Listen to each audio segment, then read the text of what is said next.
People believe heartbreak happens the moment someone walks out of your life, but the truth is, heartbreak begins long before the door closes. It begins in the silence, in the nights you lie beside someone who has already left you in every way, except physically. My name is Nora, and this is the story of how I lost myself trying to be enough for someone who no longer saw me, and how I eventually learned to become the woman I forgot I could be. I didn't lose my marriage. The day he said he wanted a divorce, I lost it slowly, quietly, in small moments that didn't look like endings at the time. It started with tiny silences, short answers, a cold tone disguised as exhaustion, and nights where he turned away from me without even realizing how much space that small movement created. When you love someone, you don't notice the distance at first. You explain it away. You tell yourself it's work stress, or a rough week, or just a mood. You don't realize that you are slowly shrinking to fit into the shrinking space you still occupy in their life. The first real wound wasn't anything dramatic. It was one morning when I was making coffee for both of us, something I had done for years, and without looking up from his phone, he said, "You don't have to make mine anymore. I'll get it on the way." Just like that. So casual, so ordinary. But it wasn't about the coffee. It was about no longer being someone he wanted to begin his morning with. There are moments that feel small from the outside, but they are the fault lines of something breaking underneath. Emotional abandonment is quiet. It doesn't slam doors. It just stops showing up. I kept trying because that's what you do.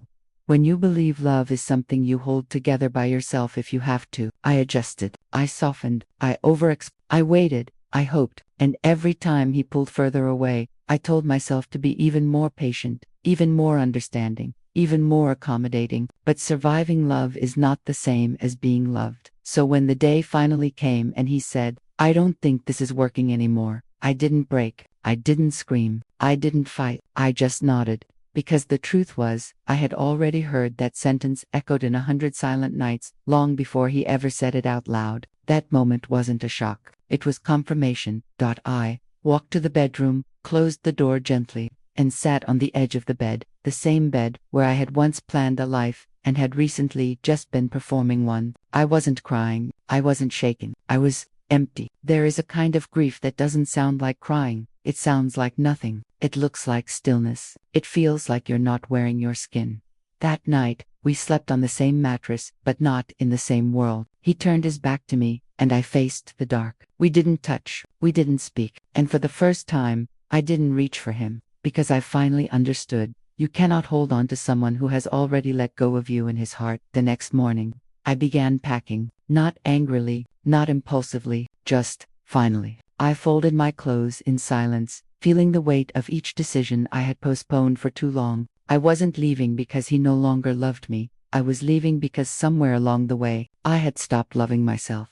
When I wheeled the small suitcase toward the front door, he looked up and asked, in the same tone someone uses to confirm a calendar appointment, "Are you leaving already?" Not, "Please don't go." Not, "Can we talk?" Not, "Is there anything left to save?" Just mild curiosity, logistics, distance. I said yes, and that was the moment I felt the last piece of hope fall out of me. Hope doesn't die when someone stops caring. Hope dies when you finally see it with your own eyes. I opened the door, took a breath, and stepped out. Not dramatically, not angrily, just quietly choosing myself for the first time in a very long time. My sister opened her front door before I even knocked twice. She didn't flood me with questions or pity. She simply said, "Come in a voice that felt more like safety than welcome. She set up a room for me, fresh sheets and a soft lamp. And for the first time in months, I sat on a bed that didn't feel like a reminder of what I had failed to fix. That night, the tears finally came, not because I missed him, but because I finally stopped pretending I didn't miss myself. I realized I wasn't breaking because of what I lost. I was breaking because of what I gave up trying to keep him.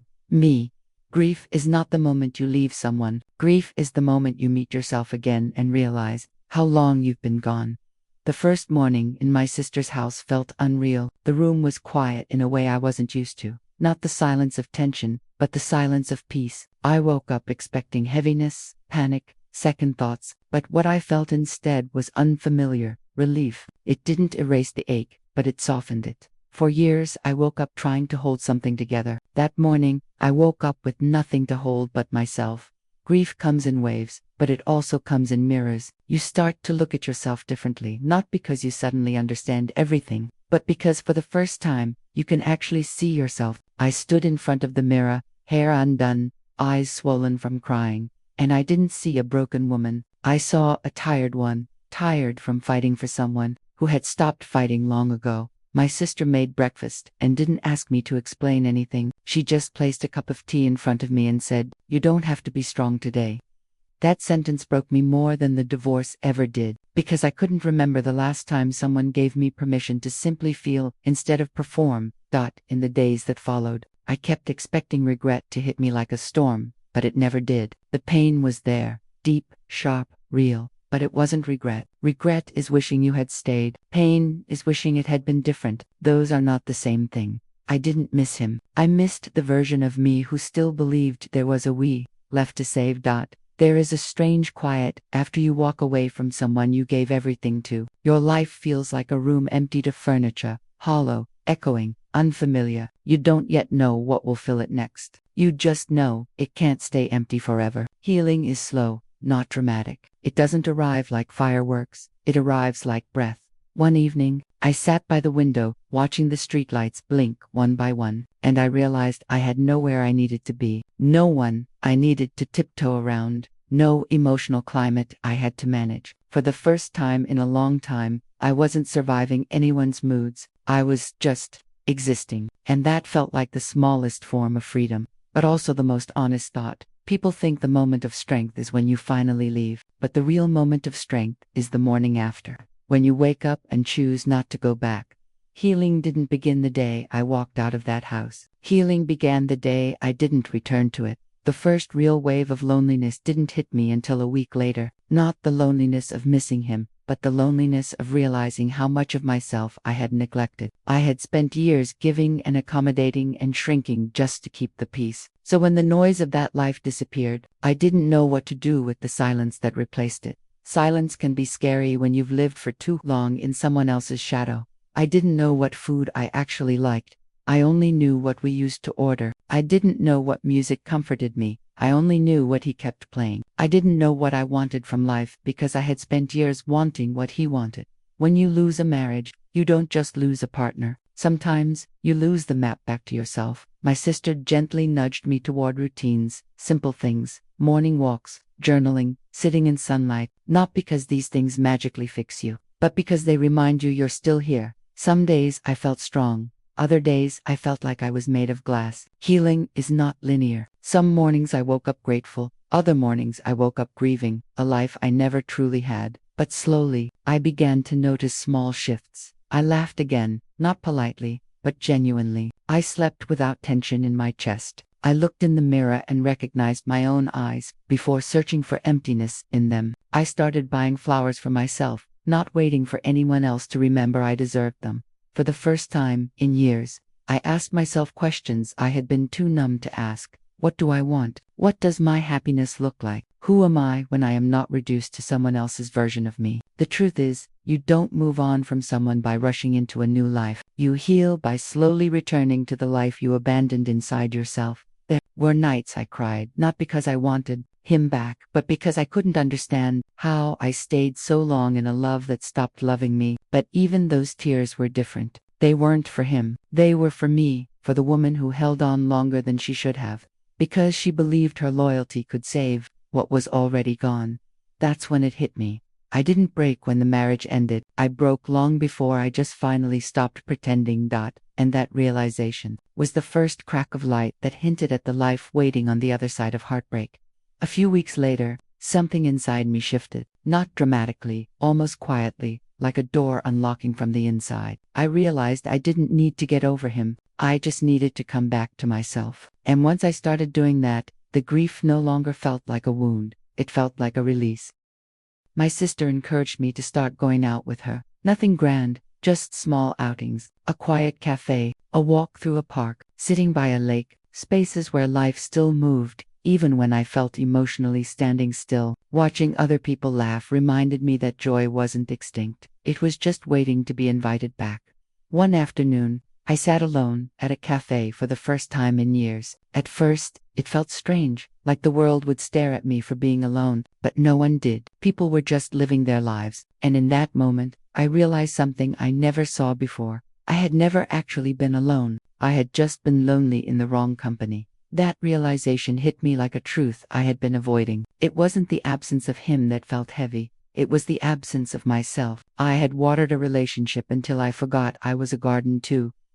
Healing continued in small ways, not by erasing the past, but by no longer letting it define me. I started writing again, thoughts, reflections, pieces of the woman I had buried to survive. I didn't share them with anyone, but for the first time, I was speaking to myself with softness instead of judgment, and slowly, I started to feel present, not floating, not disappearing, just here. One day during a walk, I caught myself smiling at nothing, not because anything particular had happened, but because there was no heaviness pressing down on my chest. That's when I realized, peace doesn't make noise, and maybe that's why we don't notice it at first. It doesn't announce itself. It settles in quietly, almost shyly, like sunlight through a window you forgot was open. I was not healed, but I was no longer bleeding. And in that space, for the first time, I began to dream again. Not about love, not about revenge, not about proving anything to anyone, but about building a life where I belonged fully to myself. Because before you can love anyone again, you must first come home to the woman you lost along the way.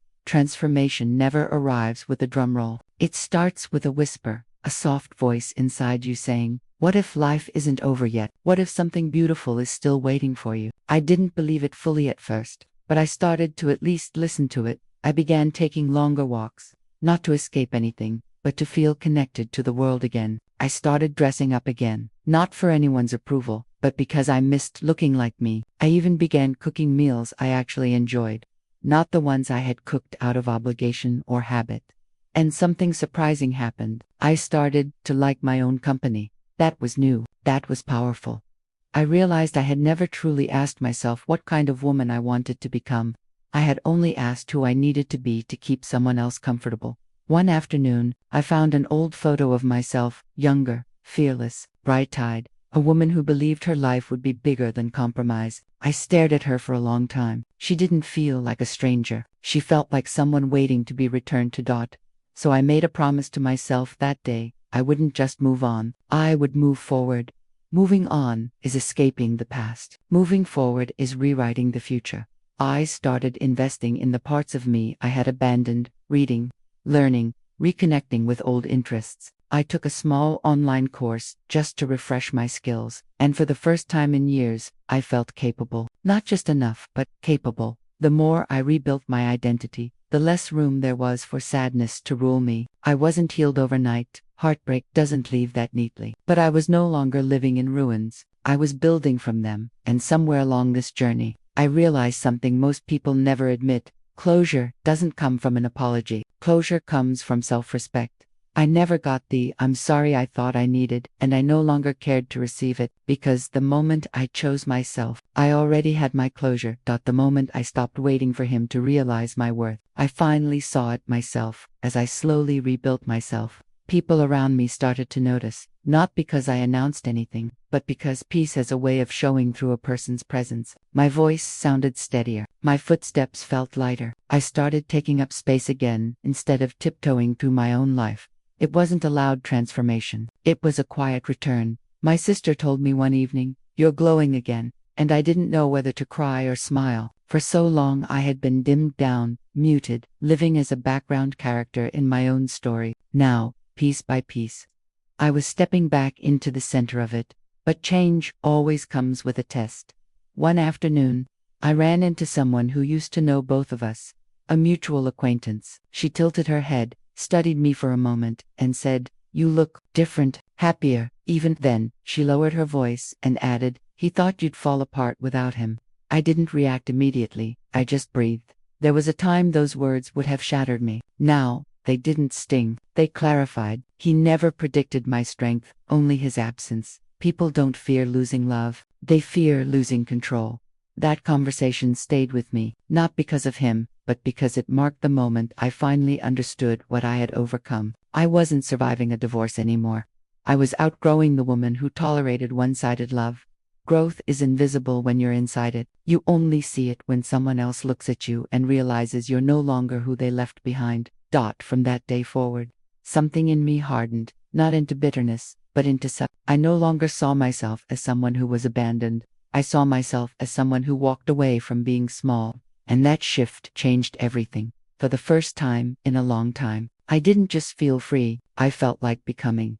The next chapter of my life didn't begin with romance, or revenge, or validation from the past. It began with opportunity, a quiet chance to rebuild not just my heart, but my future. And I was finally ready to take it. The first real shift came when I decided to update my resume, not because I had everything figured out, but because I finally believed I still had something to offer the world. It had been years since I had thought of myself as capable outside of being someone's wife. Now, I was relearning the woman underneath the title.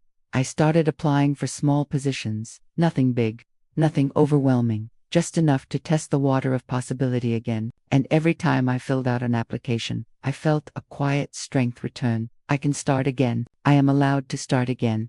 Confidence didn't come roaring back. It returned in small pieces. Through consistent reminders that I hadn't lost my value, I had just placed it in the wrong hands for too long. Soon after, I got invited for an interview. I was nervous. I hadn't been in that environment for years. But the moment I sat in that chair, I realized something. Who I had become through survival made me more prepared than any training ever could. When they asked me why I had taken a break, I didn't crumble. I didn't shrink. I simply said, I chose to rebuild before I returned. There was power in that honesty. And when they offered me the job, even a modest one, it wasn't the salary that made me emotional. It was the second chance, the proof that life goes on, not in spite of heartbreak, but beyond it. Every morning I walked into that workplace, I carried not my past, but my becoming. I was learning again, growing again, remembering my worth again. And for the first time in years, I didn't feel like I was surviving. I felt like I was building. With every step forward, I became less defined by what I lost, and more defined by what I was becoming. People think rebirth is dramatic, a phoenix rising out of fire, but most rebirths are quiet, a woman taking back her voice one decision at a time. This wasn't the end of my story. It was barely the doorway into the life that would eventually open new love, new courage, and a future no one, especially him, imagined I could ever have. Because I wasn't rebuilding to prove him wrong, I was rebuilding to finally prove myself right.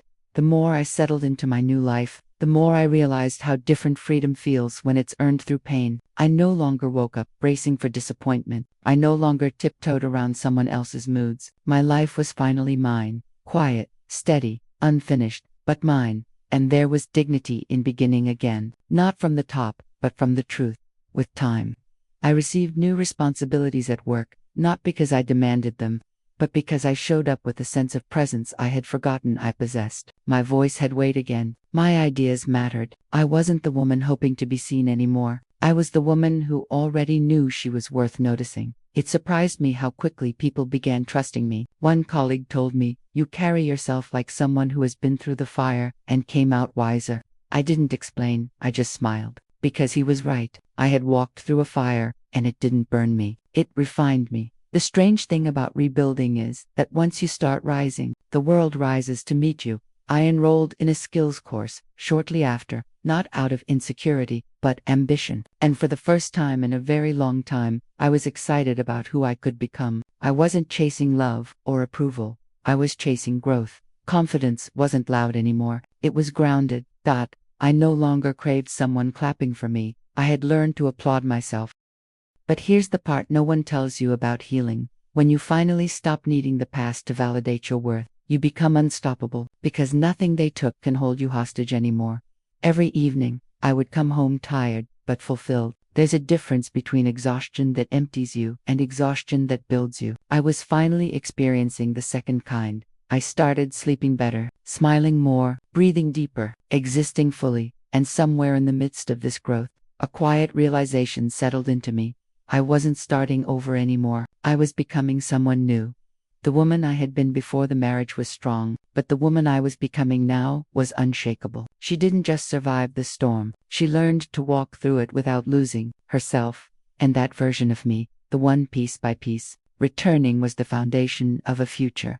Never imagined I would get to live. With every month that passed, I felt myself grounding more deeply into a life that wasn't built on compromise, but on choice. I had gone from merely recovering to truly becoming, and it showed in the way I walked, the way I spoke, the way I carried myself through the world. I no longer shrank to fit into conversations. I no longer apologized for existing quietly. I no longer measured my worth through someone else's eyes. I began reconnecting with parts of myself I hadn't touched in years: curiosity, ambition, a hunger for growth. I read more, learned more, explored more. I re-entered the world not as someone searching for permission, but as someone finally claiming space, and people noticed. One of my supervisors pulled me aside one day and said, "There's something different about you. You lead without even trying." I didn't tell him why pain had become my teacher and independence was my graduation, but I felt seen in a way I hadn't in years, not for how I served others, but for who I was becoming. That acknowledgement lit a spark in me, an inner whisper saying, "This is not your final form. You are still rising." I started dreaming again, not small dreams, quiet but powerful ones, the kind of dreams you don't say out loud yet, because they're still taking their first breath inside you. I wanted more from life than just healing. I wanted purpose. I wanted impact. And slowly, the universe began to open doors, opportunities, people, moments that matched my growth. Because once you stop living small, life stops offering you small things. There were still nights where the past flickered in my mind, but it no longer haunted me. It just reminded me of how far I had come. Healing was no longer a wound closing, it was a horizon widening. And one evening, while journaling, I wrote a sentence that marked a silent turning point. I finally belonged to myself. I didn't realize it then, but that was the moment everything in my life began to align. The moment healing turned into becoming, and becoming turned into becoming unstoppable. The woman I was creating day by day was no longer surviving history. She was preparing for destiny. As I kept reclaiming parts of myself, something inside me grew quieter, but stronger. I no longer woke up thinking about what I had lost. I woke up wondering what I could build next. That shift alone was a rebirth. Growth doesn't announce itself. It shows up in the way you stop doubting your own footsteps. I started volunteering for tasks at work that once would have intimidated me, not because I wanted recognition, but because I finally trusted my own mind again. I was learning that confidence isn't the absence of fear. It's the refusal to stay small because of it. The more I showed up for myself, the more the world reflected it back to me. People began asking for my input. My presence started carrying quiet respect, and in those subtle moments, I realized I had stepped into something I never had before: self-authority. I no longer needed someone to choose me. I had chosen myself. One late evening, after finishing a project, I stayed back alone in the office. The lights were low, the building was quiet, and I sat at my desk, just breathing in the stillness. I looked around and it hit me, not like lightning, but like dawn. I wasn't rebuilding a life. I was building myself, not repairing, devolving. The woman who once stayed in a dying marriage out of fear of being alone had become a woman who could sit in a silent office by herself and feel complete. And I remember whispering to myself, almost without thinking, "This is only the beginning." I didn't know then how true that sentence would become. I didn't know that this small restart, this quiet second chance, was the very road that would one day lead me to places I once believed I no longer qualified for. But destiny doesn't arrive when you're desperate. It arrives when you're ready. And though I couldn't see the full picture yet, for the first time, I wasn't afraid of what came next, because I finally trusted the woman walking toward it. A few months later, something unexpected happened. My manager called me into his office, not for correction, but for consideration. He told me there was an opportunity opening in a higher department, a role with more responsibility, more leadership, more trust. He said he thought I should apply. For a second, I felt that old hesitation rise, the voice that used to whisper, "You're not enough." But it wasn't as loud anymore. It wasn't in control anymore. I thanked him, walked out of his office, and sat alone for a moment, letting it sink in. Life was no longer asking me to prove myself to others. It was inviting me to expand into myself. I applied for the position not because I was certain I'd get it, but because I finally believed I deserved the chance. The interview process was longer this time, more intense, more evaluative, but I didn't shrink. I answered with clarity, with presence, and with the quiet confidence of someone who survived, losing everything, and still rose. There is a different strength in people who have rebuilt themselves. It sits inside them like steel, invisible, but unbreakable. A week later, I got the call. I had been selected. Not because I was lucky, not because someone felt sorry for me, but because I had become qualified through courage. The promotion didn't just change my title, it changed my posture in life. I started walking differently, not with arrogance, but with arrival. For the first time, I could feel the difference between shrinking to be accepted and standing in who I am. The raise gave me stability, the new role gave me purpose, and the respect I received gave me something I hadn't felt in years. Validation that had nothing to do with romance, and everything to do with self-worth. That's when I realized something sacred. The universe does not take from you to break you. It takes from you to awaken you. And I was awake now, wide awake, watching my life unfold through a door I once thought was permanently closed. Later that evening, sitting by the window with a cup of tea in my hands, I whispered to myself, maybe I didn't lose a life, maybe I just outgrew a cage. What I didn't know then was that this was only the first breakthrough, not the last. My story wasn't turning into a comeback just yet, but the ground was already shifting beneath me, preparing me for everything I once thought I would never have again. With the promotion came a new rhythm to my life, not rushing, not scrambling, just growing with intention. For the first time in years, I didn't feel small in my own story. I felt present. I felt like becoming. I felt alive. I began waking up with a different kind of energy, not because everything was perfect, but because I finally had something to look forward to that didn't drain me. I had space to expand, space to breathe, space to belong to myself. And as I adjusted to this new chapter, something in my mindset shifted. I stopped thinking of myself as someone who started over after a divorce. I began seeing myself as someone who rebuilt on purpose. One afternoon during a team meeting, I caught myself speaking with authority, not timidly, not second-guessing, not softening to avoid discomfort. I didn't notice it until later, when a coworker smiled and told me, "You don't realize how strong you sound now, do you?" I didn't, not until she said it. Because sometimes we grow so steadily, we don't notice the rise, we only notice that we stopped sinking. I started making decisions for my future, instead of just reacting to my past. I created a small savings plan. I began thinking about long-term goals again, goals I once abandoned because I thought marriage was my only destiny. But destiny isn't given to you, it's built from you. Life didn't suddenly become effortless, but it became mine, and that alone changed everything. I began sitting alone in cafes without feeling like I was waiting for someone. I started enjoying my own laughter without needing anyone to earn it. I no longer looked at couples and felt emptiness. I looked at them and thought, if love ever finds me again, it will have to meet me at my full height. No more shrinking, no more dimming, no more choosing silence to avoid losing someone, because the only person I ever truly lost was myself, and I had finally found her again. That inner return created a gravity shift, a quiet magnetism, the kind you don't plan, but life responds to, the kind of energy that starts opening doors you once believed were sealed shut. What I didn't know was that this is the season of self-building, was preparing me for the moment everything in my story would turn, the moment where healing would stop being personal and would start becoming visible, the moment my life would no longer be about survival, but about becoming someone I once believed I could never be. And destiny was already moving toward me quietly, steadily, without announcement, waiting for me just on the other side of becoming. Change never arrives with a trumpet. It slips in, unnoticed, like a sunrise, soft, gradual, and undeniable, only after the light has already filled the room. One evening, after work, I stayed behind to finish a proposal. The office was quiet, the kind of quiet that lets you hear your own breathing. As I packed my bag to leave, our regional director walked in. He paused, watching me for a moment before saying, "You haven't just improved the department, you've changed its spirit." Those words landed in a place inside me I didn't know was waiting to be seen.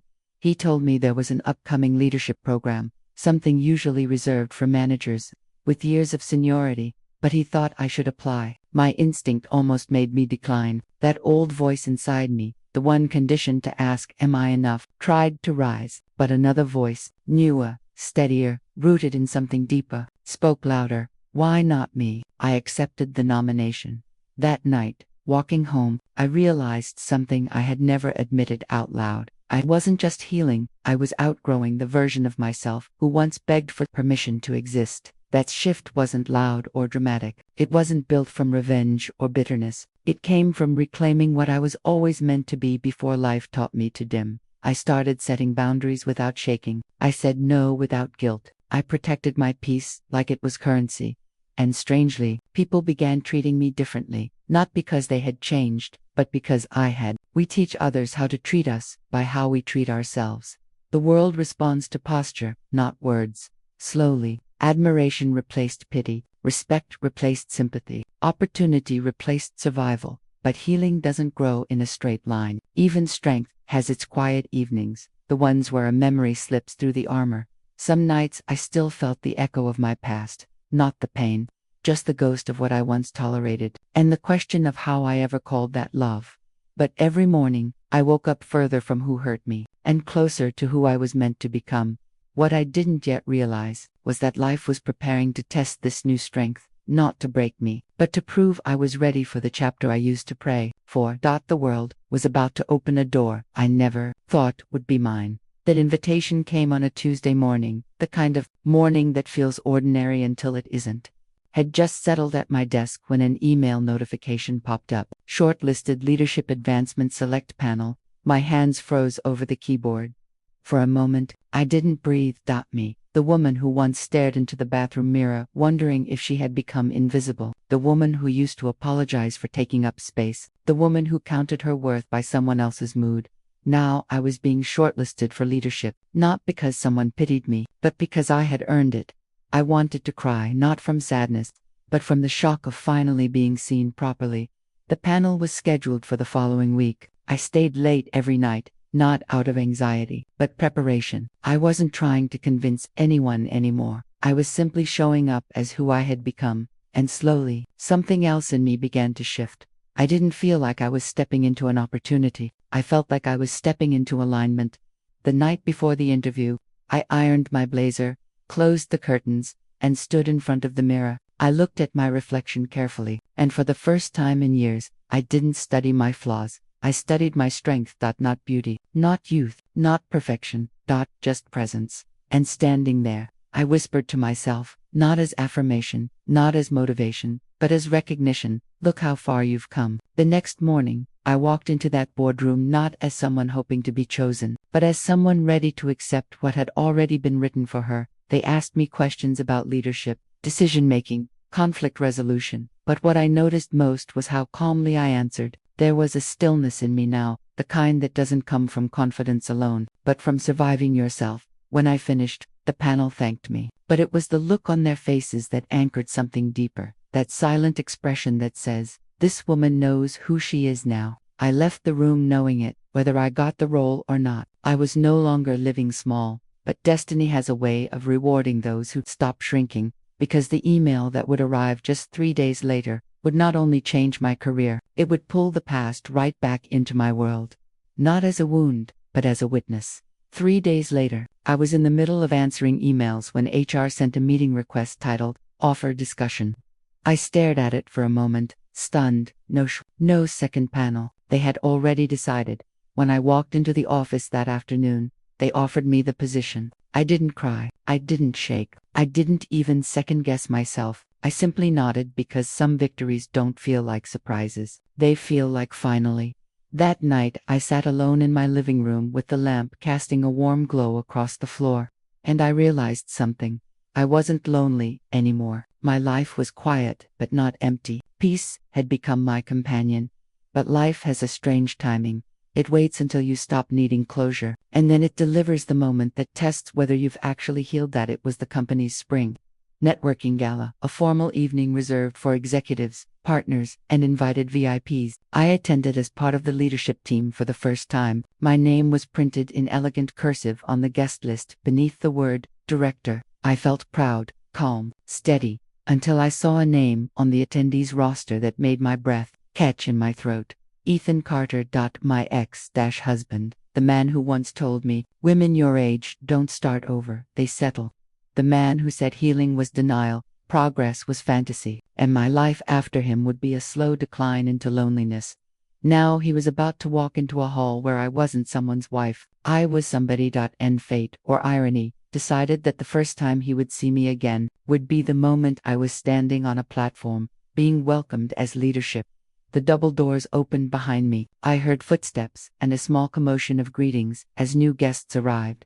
I didn't turn around. I didn't shrink. I didn't prepare myself. I simply stood there, because the woman he once knew would have crumbled. But the woman standing here had nothing to prove. My shoulders relaxed, my breathing stayed even, and then out of the corner of my eye, I saw him. He stopped walking. His face went pale. His eyes widened, not in recognition alone, but in disbelief, because in that moment, he realized something he never expected didn't just survive him. I outgrew him. And the expression on his face told me everything. He wasn't looking at the woman he left. He was looking at the woman he lost. He stood there, frozen for a few seconds, like his mind was still searching for the woman he remembered, the timid version of me he used to tower over, emotionally and mentally. But she didn't live here anymore. He blinked a few times, trying to catch his breath before finally walking toward me. "Nora," he said, soft at first, almost unsure.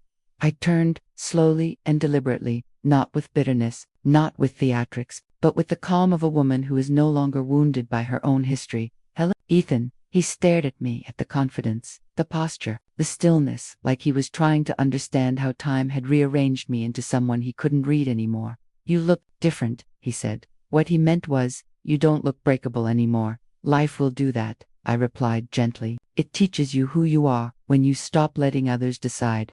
He looked around at the venue, at the table markers with corporate logos, at the board members greeting me with warm familiarity, at the staff who addressed me with respect. The reality began sinking in. This was my space now, not his world anymore. "You're working here now?" he asked. I could hear the grasping in his tone. A man trying to place me somewhere smaller in his memory. "I don't work here," I corrected calmly. "I lead here." He blinked again, and this time, the shock wasn't subtle. A soft flush crept up his neck, embarrassment mixed with dawning regret. For the first time since our divorce, he didn't look like the man who left powerfully. He looked like the man who miscalculated. I didn't rush the silence. I let him sit in the weight of it. "You seem really different," he said again, softer now, humbled. "I became who I always was," I answered. "You just couldn't see her back then." His jaw clenched, not in anger, but in realization. And in that moment, I understood something powerful. Closure isn't a conversation. Closure is a posture. You don't get it when they apologize. You get it when their validation is no longer the currency you live on.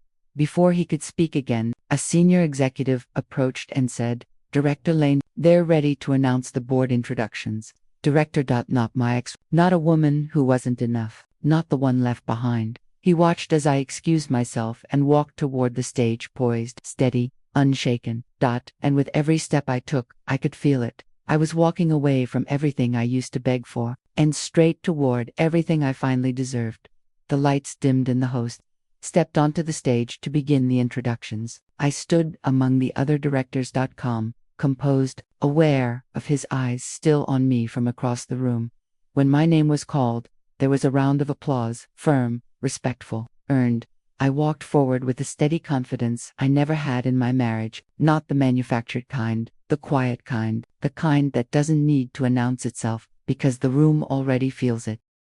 Standing there, I could sense him watching the way a person watches something they once considered ordinary, now stunned by what it became without them. The host handed me the microphone for a brief welcome message. I hadn't planned to say anything personal, but the moment had weight, and I felt something in my chest steady and settled. "I wasn't always the woman standing here," I began. "For a long time, I lived my life small, not because I lacked ability, but because I genuinely believed that shrinking was the price of being loved." The room grew quieter. Even the clinking of glasses stopped. But life has a way of showing us what love never should. That you don't belong to the version of yourself that made someone else comfortable. You belong to the version that makes you feel alive. I didn't look at him. I didn't need to. I stand here today not as someone who made a comeback, but as someone who finally came home to herself. A soft wave of applause followed, the sincere kind, not polite, When I stepped down from the stage, I passed by him again, and for the first time, he didn't try to speak. He just stared, the way people do when they realize a door isn't only closed, it's been replaced by a wall they no longer have access to. I took a glass of sparkling water from a waiter's tray and continued greeting guests. Meanwhile, he lingered in the background, no longer the center of anything, just a spectator to a life he never believed I could build. And there was no anger in me, no sadness, no ache. Just stillness. He wasn't watching the woman he left. He was watching the woman he was never meant to return. He waited until most people had moved toward the dinner tables before finally approaching me again, this time slower, more timid, like a man rehearsing apologies he was never expecting to need. "Can we talk for a minute?" he asked, not confident, not entitled, not superior, just uncertain. I nodded, not because I owed him space, but because I was no longer afraid of giving it. We stepped aside into the quieter lobby area, near a large window overlooking the city lights, the same city where I once cried in parking lots so he wouldn't see. Now, reflecting back on a woman he'd never met before, he exhaled. "I didn't know you were doing all of this. You weren't looking," I replied gently. That landed, not as an insult, but as the truth he had avoided for years. "When we divorced," he said slowly, "I really thought you'd fall apart. I assumed you'd settle into something simple. I didn't think you'd become—" He paused, searching. There was a time I would have bent under those words, craving them as validation, but now they sounded like an echo of who I used to be, not who I am. "I didn't become this because of the divorce," I answered. "I became this because I finally stopped disappearing inside a relationship that needed me small."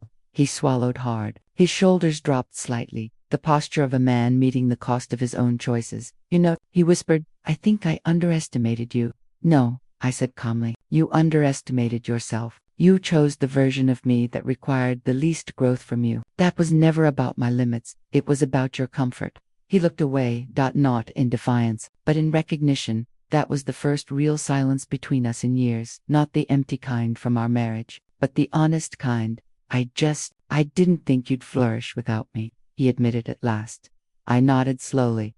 "And I didn't think I'd ever breathe without you. Turns out," I added softly, "we were both wrong about something." That stunned him, because it wasn't anger, it was closure wrapped in truth. He studied my face for a long moment, like he was searching for a crack, a place where the old version of me might still be hiding, but there was none. She was gone. Replaced not by a harder woman, but by a whole one. He finally asked the question he had been circling from the moment he saw me. "Are you happy?" Not, "Are you dating?" Not, "Did someone replace me?" Not, "Do you miss us?" Just, "Are you happy?" "Yes," I said simply, and for the first time in years, it wasn't something I was trying to believe. It was something I was living.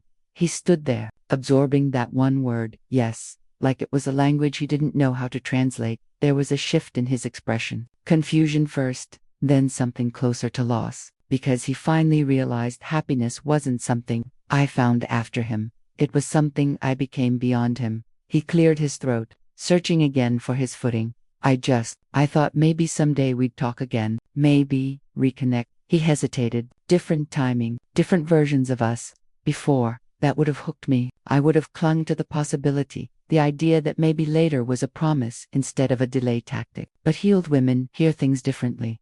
"You don't miss me," I said gently. "You miss the access." His jaw tightened because I had named exactly what he hadn't dared articulate.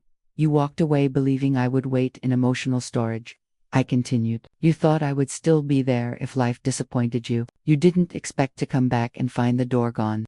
He tried to smile, but it faltered. "That's not fair." "No," I replied softly. "What wasn't fair was asking me to shrink so you could feel tall." He looked down at his hands, a small, involuntary surrender. "I didn't realize I made you feel small."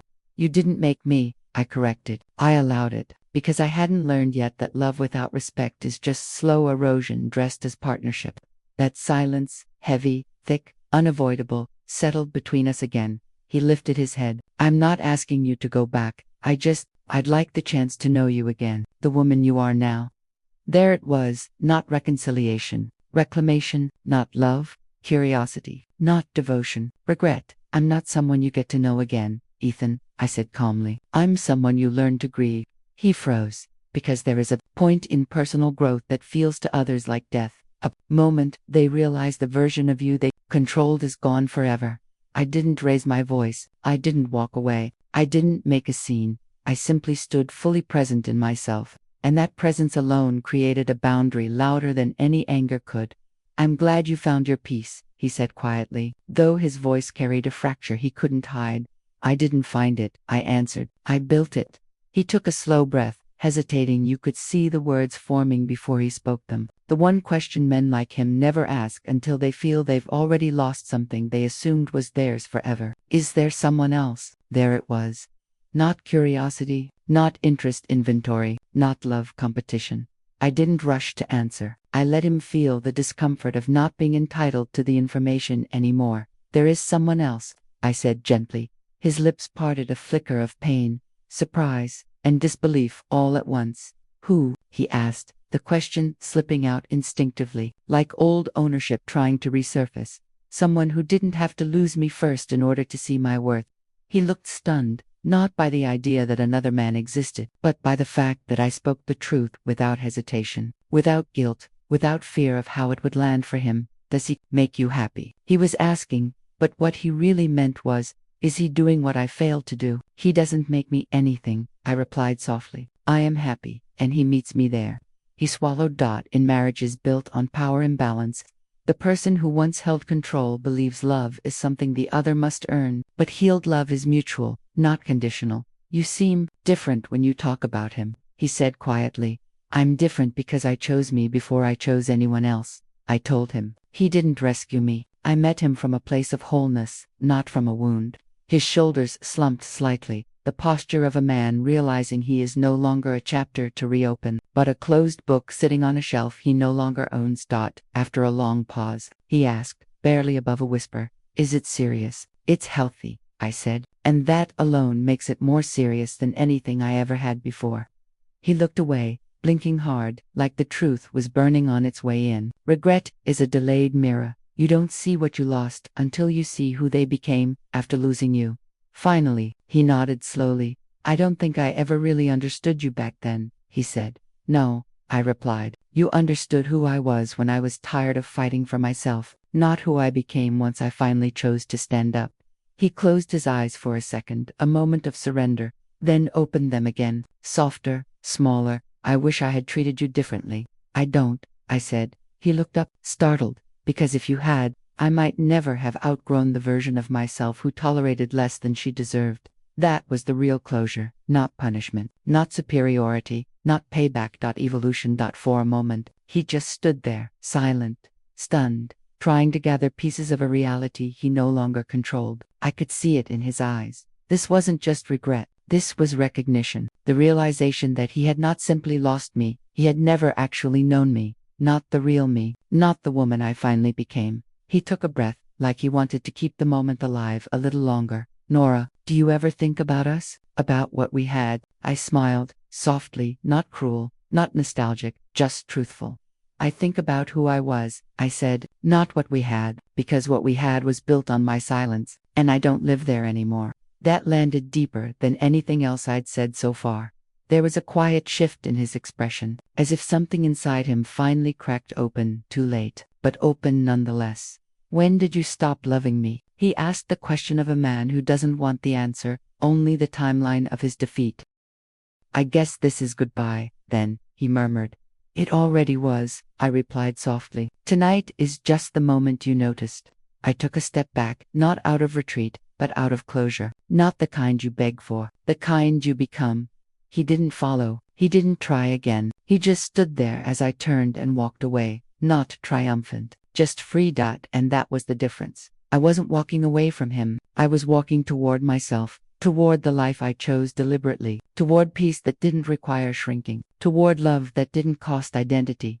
And the most powerful part, this time, I did not look back. In the days that followed, something inside me felt lighter, not because I had gotten closure, but because I finally realized I had been living in closure for a long time. I just hadn't named it. His appearance didn't reopen anything. It confirmed what had already ended, but there was another truth unfolding alongside it. I wasn't just done with the past. I was finally ready for the future. My relationship with Daniel had started quietly, without fireworks or dizzying highs, the kind of connection built in steady layers rather than sudden explosions. He wasn't a whirlwind, he was a foundation. We met months earlier through a professional mentoring initiative to people aligned more by intellect than circumstance. He didn't chase me. He taught me. He didn't try to impress me. He saw me. And perhaps the most unfamiliar part was this. I never had to shrink to fit beside him where Ethan needed me small. Daniel made room for me to be fully present where Ethan mistook stillness for weakness. Daniel recognized it as discipline. He never treated me like someone he had to fix, save, correct, or mold. He treated me like someone already whole, someone to walk beside, not above or ahead of. I remember the first time he held my hand in public, simple, calm, unforced. There was no tension in my chest, no subconscious apology in my posture. I didn't feel chosen, I felt equal. The first evening we spent together after the gala was quiet, candlelight, take-out containers, and 2 glasses of wine. No dramatic retelling, no ranting, no heavy emotion. He listened gently as I explained, seeing my past again. When I finished, he didn't ask what my ex looked like now. He didn't ask whether I missed him. He didn't compare himself. He asked one question. Did it feel like closure or confirmation? Confirmation, I said. He nodded once, not threatened, not insecure, just present. That means you're standing in your rightful future now, he replied, not your survival chapter. No grand speeches, no rescuing, just a witness to my growth, not a replacement for my wounds. And that, I realized, is what healing looks like when you finally grow into yourself. Love stops being a place you hide and becomes a place you stand.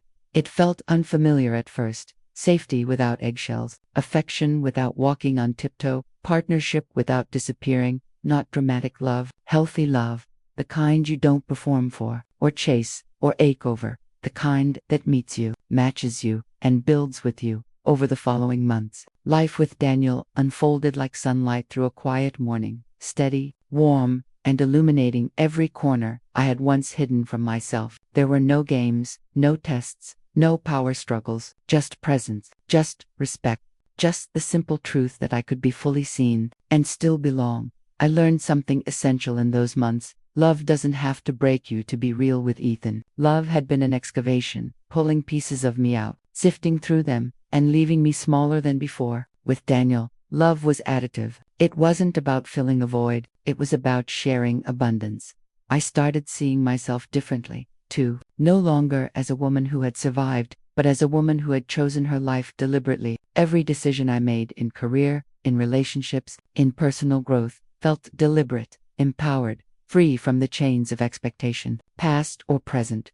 One evening, we were walking through the city streets, lights reflected on wet pavement from a light drizzle. He took my hand, and without asking permission, I leaned into him. I like who I am with you, I said softly. He squeezed my hand, smiling, because you've always been here, I just get to walk beside you. That struck me deeply. It wasn't flattery, it wasn't praise, it was an acknowledgement. He didn't need me to be small, silent, or perfect. He loved me as I existed fully, scars, strength, and all. And that realization, the quiet miracle of mutual respect and genuine care, was intoxicating in its simplicity. It made me understand a truth I had spent decades learning in fragments. Healing isn't just moving on. Healing is growing into someone so whole that the right people don't need you to fix them, and the wrong people can't touch you. I laughed quietly at the thought of Ethan at the gala, watching me rise, unable to access the woman he thought he once controlled. That wasn't anger, that wasn't revenge, that was affirmation. I had stopped shrinking. I had stopped apologizing for my existence. I had become someone untouchable by the past. And Daniel wasn't just a witness to that growth, he was a partner who honored it. For the first time, I realized the life I had once dreamed of, dignity, peace, partnership, self-respect, wasn't a fantasy. It was simply waiting for me to stop living small enough to let it in, and I had. Over the next year, my life transformed in ways I had never dared imagine. I wasn't just surviving or recovering anymore. I was thriving. My career was flourishing. My personal life was rich with trust and respect. And most importantly, I had learned the greatest lesson of all. The only person whose approval truly matters is your own. I began mentoring younger women in my company, sharing what I had learned the hard way. how to stand firm without arrogance, how to demand respect without bitterness, how to rebuild yourself after loss and betrayal. I realized that my story wasn't just mine anymore. It was a map for others who felt lost, silenced, or overlooked. One afternoon, a young employee approached me with tears in her eyes. She said, "I don't think anyone would ever listen to me if I tried to speak up." I smiled gently. "Then you need to speak louder, not for them, but for yourself. The world notices strength, even if it starts quietly." Watching her walk away with renewed confidence, I felt a surge of fulfillment that surpassed any professional achievement. That was when I truly understood success without impact feels hollow. Real power is measured not by what you own, but by what you inspire in others. Even Daniel noticed the shift in me. One evening, he said, "You've changed more lives than you realize." "I've changed my own first," I replied. "Everything else flows from that." Looking back now, I see the journey clearly. The heartbreak, the betrayal, the years I thought were lost. They were all preparation. They taught me patience, resilience, and the art of standing tall when everything inside screams to shrink. The woman Ethan once underestimated now mentors, leads, loves, and lives without compromise. And the truth is, nothing feels sweeter than being fully yourself, finally free from the shadows of someone else's choices. As I stand at my office window at dusk, watching the city lights flicker on, I whisper to myself, I didn't just survive, I became unstoppable. And anyone who ever doubted me, they only witnessed what I was capable of becoming. This is my story, a story of heartbreak, courage, and rebirth. And if there's one thing I want you to take away, it's this: you are never too late to rebuild, reclaim, or rise. The only limits are the ones you accept. Have you ever faced a moment that felt like the end, only to discover it was the beginning? Share your story in the comments. I'm listening. And if this story inspired you, don't forget to like and subscribe. Your next chapter starts when you decide to stand up for yourself.